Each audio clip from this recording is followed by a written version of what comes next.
Hey, my name is Dan Grissom. Again, thanks for checking out the UCR Digital Microfluidic Biochip Static Synthesis Framework. In this tutorial video, we're going to show you basically how to use the tools, how to use the interfaces, and how to actually run simulations and get the graphical output. We'll also show you how to create your own version of the binaries real quickly at the beginning, how to package those up for others if you happen to make updates, and then after that we'll kind of show you how to run those binaries in case you happen to just download the binaries. So this video pretty much picks up where the last video ended, about setting up the Eclipse environment. So first we'll go ahead and just open up Eclipse. Again, open up to our workspace.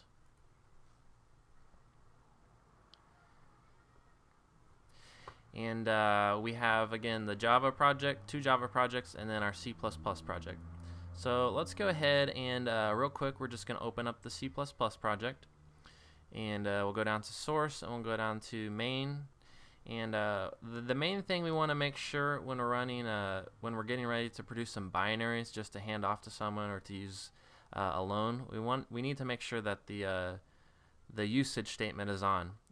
So sometimes you can comment this out to essentially run some hard-coded simulations, but we need to make sure that the usage always comes on, because the user interfaces will actually parse the usage and give you all your options through that. So let's go ahead and compile. We can do a debug version if we want. Just if you're actually handing this off, you probably want to do the release version because it's going to be a lot quicker. You're going to get better numbers. So let's go ahead and we'll also build a release version. So it'll take just a few seconds because I haven't done it before. I'll go ahead and pause. Okay, so the release version just finished, and we can go ahead and just to make sure that it's outputting the correct stuff, we can go ahead and run our release version of the configuration. And we'll be able to see that in fact on the console output we do see all the different usage types. So now that that is complete, let's go ahead and let's go into our mfsimstatic folder.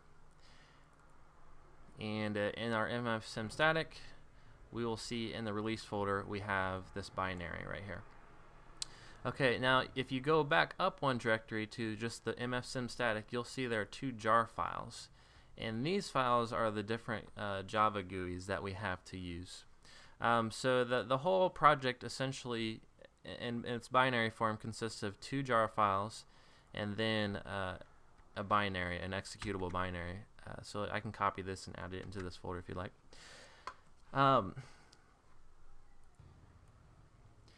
Okay, so now let's say that you actually made some changes to one of these GUIs. Maybe you made some changes to the visualization output. You added your own features, or maybe even to the static GUI.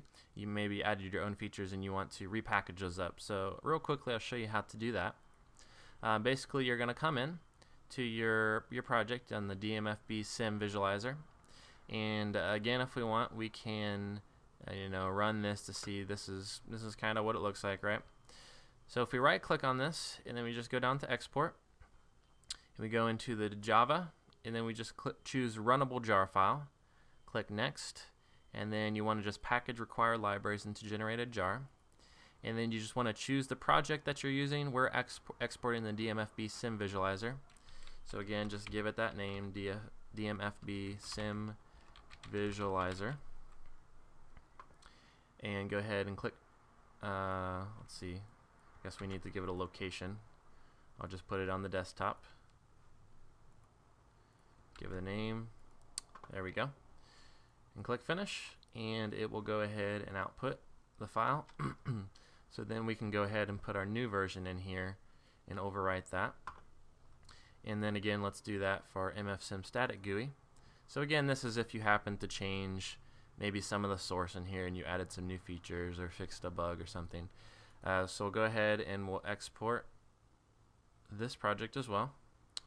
Next, this time we choose the mfsimstatic GUI, and we just want to change the name as well. mfsimstatic GUI. Okay. again, so we have it on the desktop. We'll just drop it and copy it over.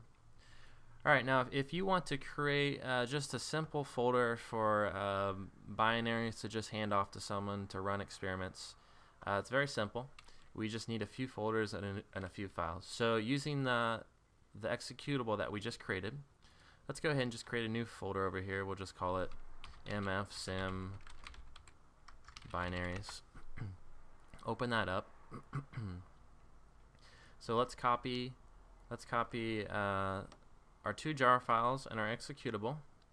So we'll go ahead, copy, paste those over here. But we also need some different folders and files.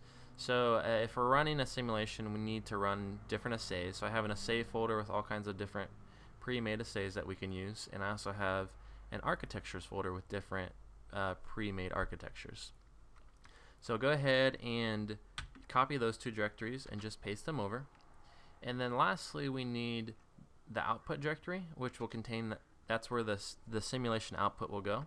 So we'll copy that, paste it, and then the simulation directory, the sim directory, which is where all the images and graphical output will go. Okay, so now that we have that, we can actually run our program. Okay, and now that we have all the files from the mfsim static folder, let's go ahead and we need to add a few more binaries. Go ahead and create a new folder and just call it mfsim static.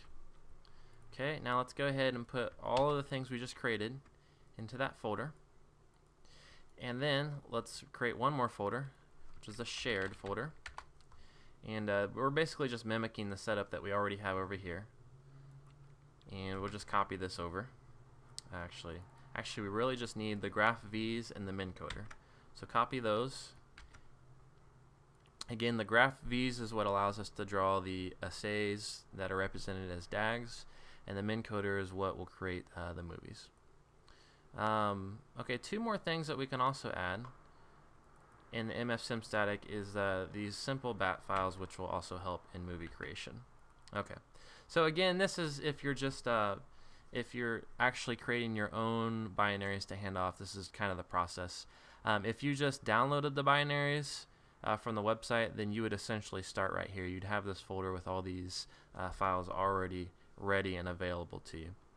Okay, so now we'll just focus on the binary. So at this point, if you just download the binaries, this is where it'll be interesting to you. Okay, so now what we want to do is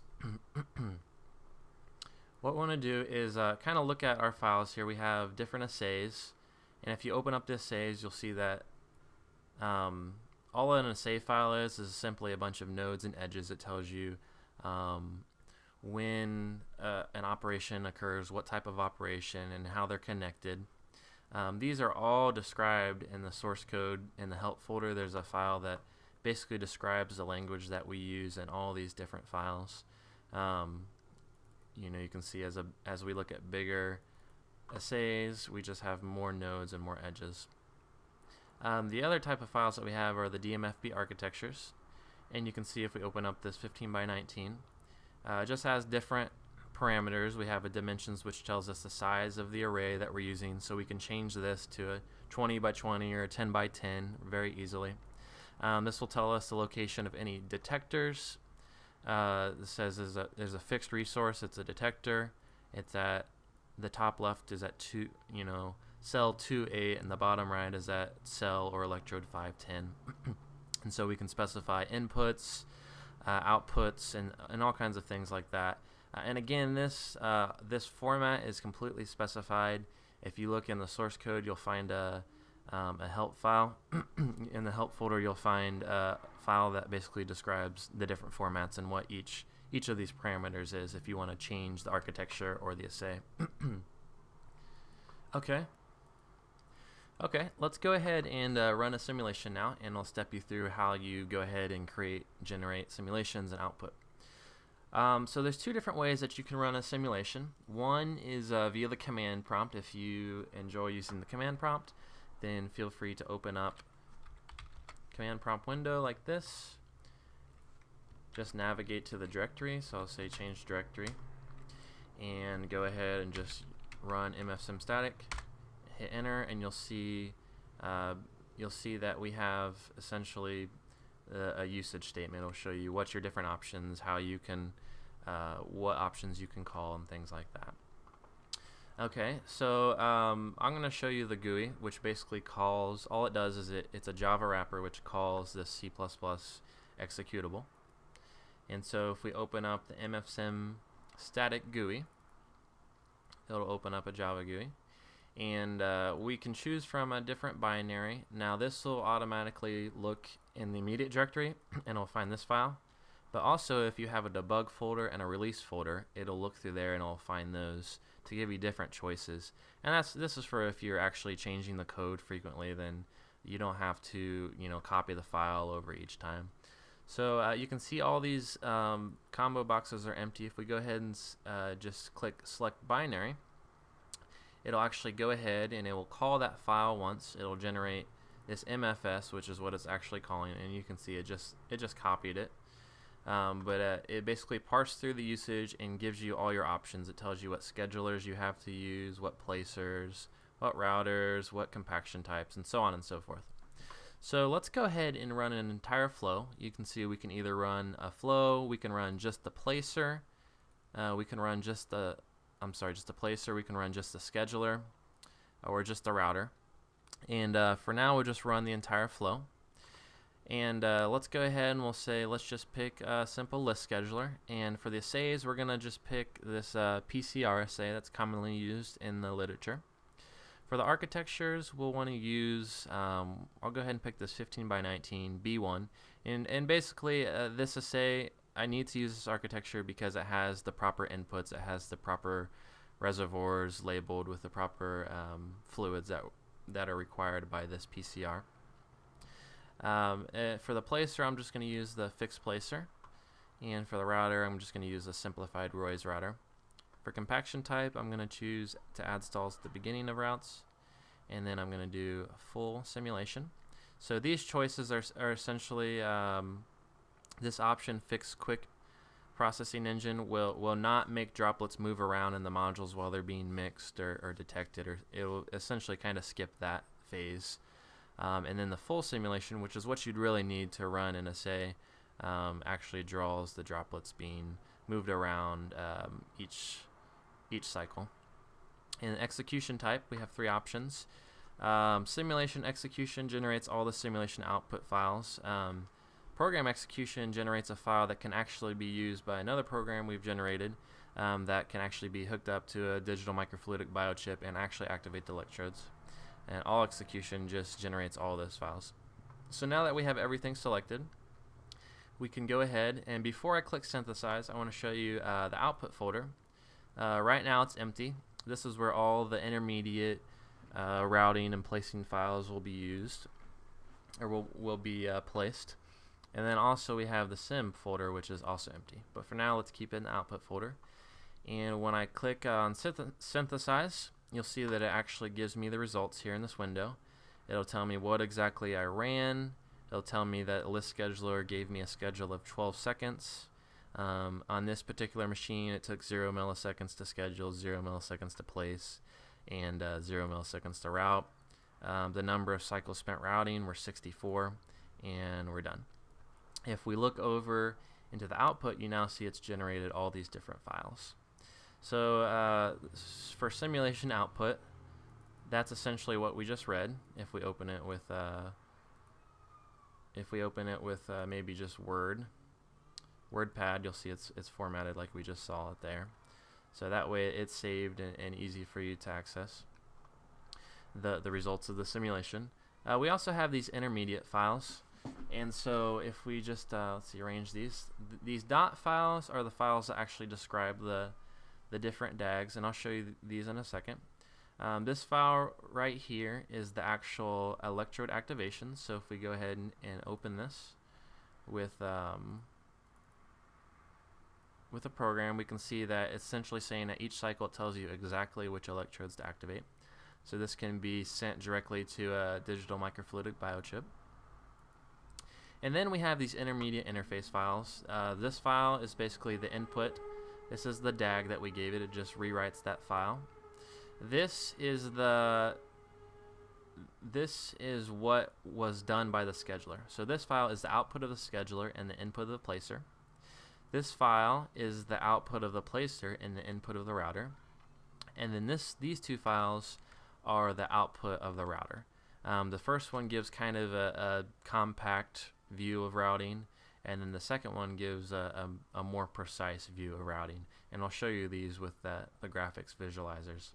So I'm done with creating that, so we can go ahead and close our program.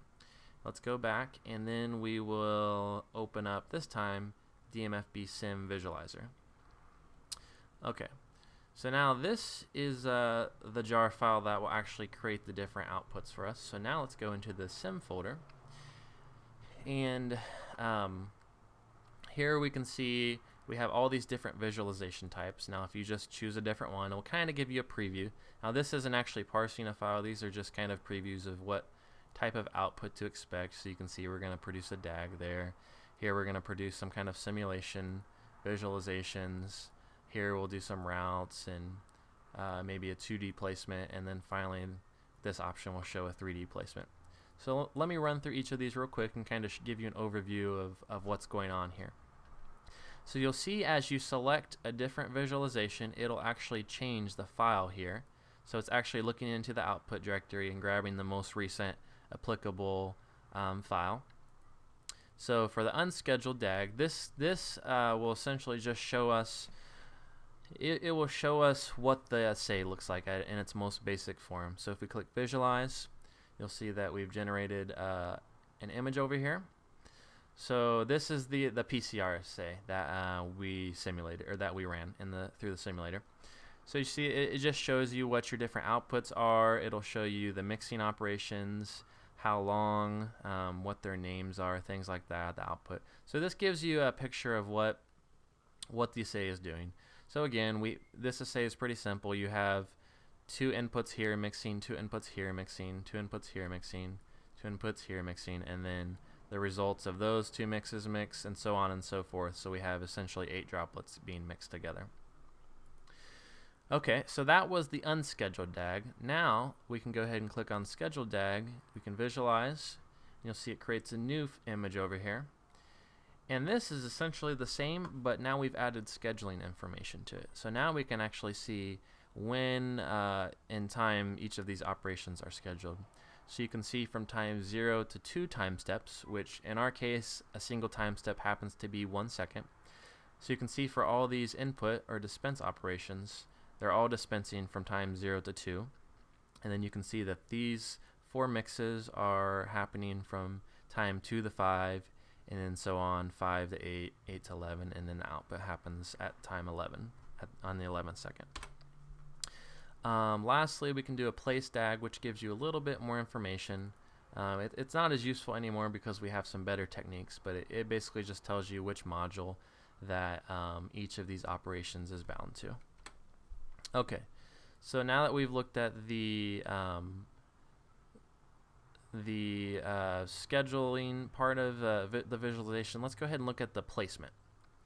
Okay, so first we can look at a 2D placement, and this will show us how the different modules are placed.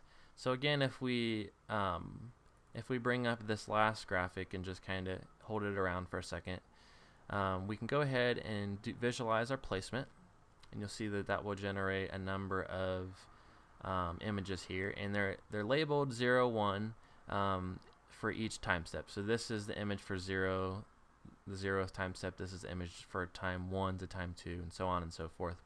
So if I double click this, it'll open up an image, and you can see it's kind of a little fuzzy. So maybe if I say, you know, I want a higher quality image, we can go ahead and increase the size to 800. Maybe these are just the maximum dimensions. So we'll go ahead and visualize that, and again wait, and now we have a much higher quality image. And so these will actually correspond to the graph that we just showed. I accidentally closed it, but these, you'll see that this input, if we looked at one of the graphs we just showed, would correspond. So we can literally step through time and see where each operation is bound to. And so you see that we've created different modules here, and it shows the interference region that would go around a module. in each time, and it shows on the top left the different time step, what time step we're on. You can see all of where the inputs are, where the heaters, detector units might be, where the output, that's backwards, we'll fix that, but and just so on and so forth. So that's the placement. If you want, with the 2D placement, we generate one image for every second. We also have a 3D visualization, which kind of gives you a little bit better picture. So if we click 3D placement and we click visualize, it will create a 3D graphic here. Now, one thing I want to just point out, if this doesn't pop up, you need to make sure that you have all the Java 3D files installed properly, and that's explained in the original video at the very beginning where we set up the Eclipse environment. You need to make sure that you've just added the Java 3D libraries and jars into the appropriate directories. And one thing to keep in mind is that if you do update your JRE to a new version, you'll also need to update add those the Java 3D binaries to that new JRE, or else it may just stop, this visualization may stop working. So I'll go ahead and make it full screen, and we can use the keyboard to control this. So if you click on the help, you'll see 3D controls, and we'll see the different controls that would just explain how to maneuver around the universe. So we can click, if we do the left arrow, it'll kind of rotate to the left, or if we hold down Alt and click left, it will slide left. So you can read those and figure them out in your own time. But just real quick, basically we can see a 3D placement of this PCR. So you see we have different red slices. Think of these each as one of those images that we just produced in the 2D, and this gives a slice of each time step. We can slide up a little bit, kind of look down. It has one yellow electrode. This would be the DMFB right here, and the yellow electrode represents the top left of the DMFB. So if we could pause it right here, we could see that this is essentially the placement that we saw. We have 4 different modules going from time 2 to 5 like we just saw, and then 2 mixing modules going from time 5 to 8, and then lastly we have the 1 operation going from time 8 to 11. So that's the 2D. Let's go ahead, it will actually close that out. So let's go ahead and open up simulation again, or the visualizer again. And we can also look at the routes. So the last thing is to look at the routes. We'll go ahead and take a look at the compact routes first. So if we do the visualization on this, and we go to the sim, we'll see now it essentially creates one image for each route. So these are not happening. Some of these could happen at the same time. So this is more just to kind of give you a picture of the route and what it looks like. So you can just step through that. So let's take a look. Also, I'll make these a little bigger so they're easier to read. We can do a compact simulation, which will basically do the 2D placement and the compact routes at once. So now we can step through and get a picture of, okay, at time 0, these things are going on at time 1, and then we have the routing phase in which we have 1, 2, 3, 4, 5, 6, 7, 8 different droplets being routed, and then we do time step 2, and so on and so forth. Okay, and then also we have the cyclic simulation and the cyclic routes lastly. So the cyclic simulation is the whole simulation. So let's go ahead and say visualize on the cyclic simulation, and you'll see that it's going to take a little bit longer. It's creating 965 images, and you can see that each one of these images is actually a single cycle, and you can go ahead and debug exactly what's going on with the droplets, and you can see how the droplet routes are doing. And if we hold it down, it'll kind of give us a good picture. Maybe you say that's too long, so we can go ahead and reduce the quality if we want to make if we want to just get a general picture. We can do visualize. You can see it's going to make a much lower quality image, but they'll be much faster, and we can kind of scroll through the images really quickly. Okay, something else that it will do is it'll create a video at the end, and it'll take a little bit of time to actually produce it, but also some of the Java stuff is not working very nicely with the min encoder, and sometimes you have to actually close the GUI before it will release the permissions to this file.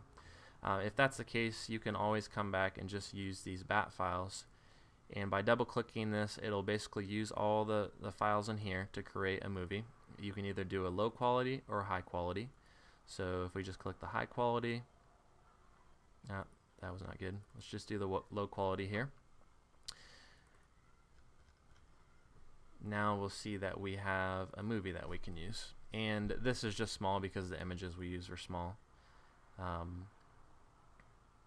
Yeah, so there's could be a real-time video right there that's at 100 frames per second. Okay, and then the very last option we have to use is the cyclic routes. Let's say we're just interested in showing the routes. Then we can go ahead, let's make this a little bit bigger. 800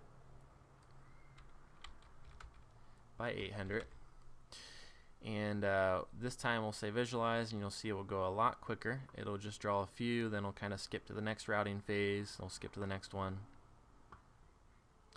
And in this one, we're basically just concerned about debugging our router, so we can kind of come through and see just the routing phases. So you see that when the droplets get where they need to be, we're routing to time step 2 right now, and in the very next cycle it'll show the routing phase in which we're routing to time step 5 and how that works together, and then lastly, well, to time step 8,